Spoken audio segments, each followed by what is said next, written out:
చేసే పనులన్నీ చేసి ఏమీ తెలియని శుద్ధపూసల కావలి మాజీ ఎమ్మెల్యే రామిరెడ్డి ప్రతాప్ కుమార్ రెడ్డి మాట్లాడుతున్నారని కావలి టీడీపీ పట్టణ ప్రధాన కార్యదర్శి జ్యోతిబాబురావు మండిపడ్డారు.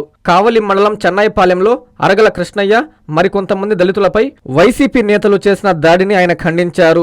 బుధవారం కావలి ఎమ్మెల్యే కావ్య కృష్ణారెడ్డి కార్యాలయం వద్ద మీడియాతో మాట్లాడారు. కావలి మాజీ ఏఎంసీ చైర్మన్ ప్రసాద్ వ్యూహ రచనలో దాడి జరిగిందన్నారు. మీరు దళితులపై దాడులు చేస్తుంటే ఇక్కడ ఎవరూ గాజులు తొడుక్కుని లేరన్నారు. చర్యకు ప్రతిచర్య ఖచ్చితంగా ఉంటుందని హెచ్చరించారు. దళితుల ఓట్లు పునాదులపై పుట్టిన వైసీపీ అదే దళితులను పొట్టన పెట్టుకుంటున్నట్లు ఆరోపించారు.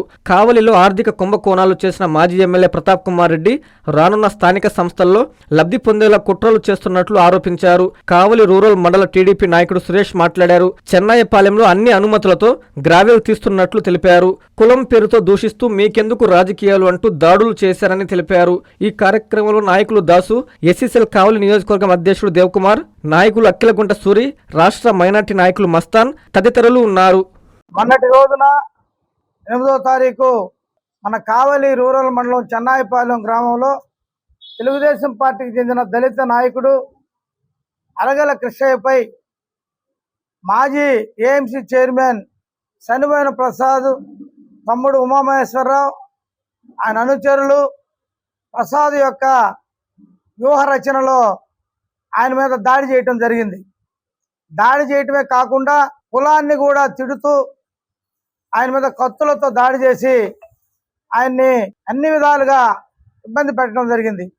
దీన్ని ముందుగా తెలుగుదేశం పార్టీ పక్షాన తీవ్రంగా ఖండిస్తూ ఇటువంటి చర్యలు మరొకసారి జరిగితే దానికి ఖచ్చితంగా ప్రతి చర్య ఉంటుందని హెచ్చరిస్తా ఉన్నాం. ఇక్కడ ఉన్నటువంటి తెలుగుదేశం పార్టీ శ్రేణులైతేనేమి, తెలుగుదేశం పార్టీ దళిత శ్రేణులైతే ఎవరు కూడా గాజులు దడుపుకొని లేరు. మొత్తాన్ని కూడా మిమ్మల్ని అందరినీ కూడా ముప్పు తిప్పలు పెట్టి అనధికారంలో ఉన్నప్పుడే ఎన్నో కార్యక్రమాలు చేసినటువంటి చరిత్ర కావలి తెలుగుదేశం పార్టీదని మీరు ఈ సందర్భంగా గుర్తుంచుకోవాలి. ఆ రోజు దుగ్గిరాల కరుణాకర్ మీద మీరు ఆయన చనిపోయేదానికి చేసినప్పటికీ, అలాగే తేజాని చేసినప్పటికీ, అలాగే పైడి హర్షాని కూడా చనిపోయే ప్రయత్నంలో ఉన్న పార్టీ బ్రతికించుకున్న స్థితి.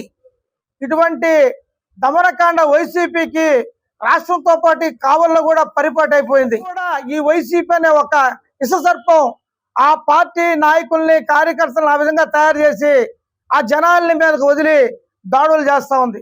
విచిత్రం ఏంటంటే ఏ పార్టీ ఏ జాతుల ఓట్లతోటి అధికారంలోకి వచ్చారో ఆ జాతుల మీదే ఆ పార్టీ దాడులు చేస్తూ ఉంది. ఆ పార్టీని 11 సీట్లకు దించినా కూడా ఆ పార్టీ యొక్క భావజాలం మారలేదు. ఆ పార్టీకి సిగ్గు, బుద్ధి రెండు కూడా లేవని ఈ సందర్భంగా తెలియజేస్తా ఉన్నా.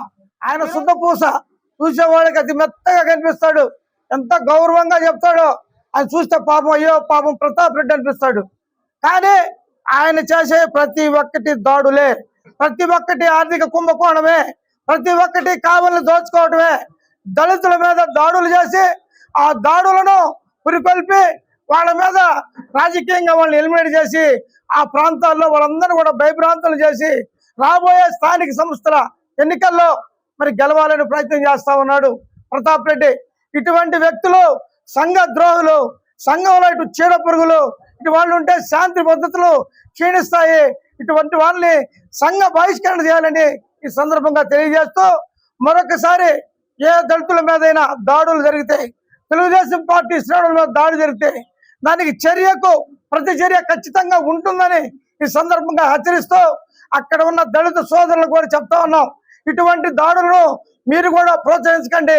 మరొక రోజు ఇటువంటి జరిగినప్పుడు అందరం బాధపడవలసి వస్తుందని చెప్తూ ఈ సందర్భంగా అలాగే కృష్ణయ్య మీద దాడి చేసిన వాళ్ళందరి మీద పేర్లు ఉన్నా లేకపోయిన వాళ్ళందరినీ గుర్తించి వాళ్ళందరి మీద కేసులు నమోదు చేసి అందరిని అరెస్ట్ చేసి తగు న్యాయం ఆ కుటుంబానికి చేయాలని ఈ సందర్భంగా తెలియజేస్తూ సెలవు తీసుకుంటున్నాను.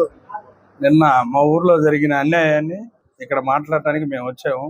మా ఊరు లీడర్లు, వైసీపీ లీడర్లు, ఇది ఒకసారి జరిగింది కాదు, ఇది 2 సంవత్సరాలు అయింది పార్టీ వచ్చి.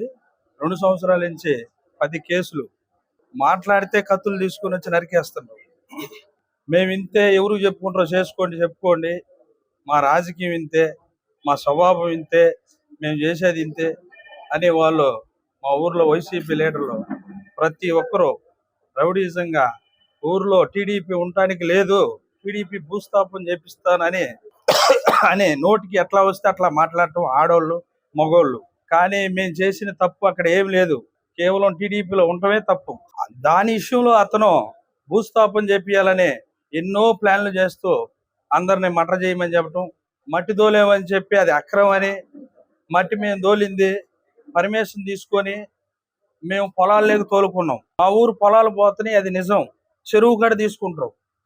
అక్కడ అన్యాయం ఏదో జరిగిపోతుందని, కుంభకోణం ఏదో జరిగిపోతుందని కొంతమంది లీడర్లు చెప్పటం, ఆ వైసీపీ లీడర్లు రోజుకి నైట్కి 100 టిప్పర్లు పెట్టి తోలిచ్చామని మా మీద లేనిపోయిన బురద జల్లటం.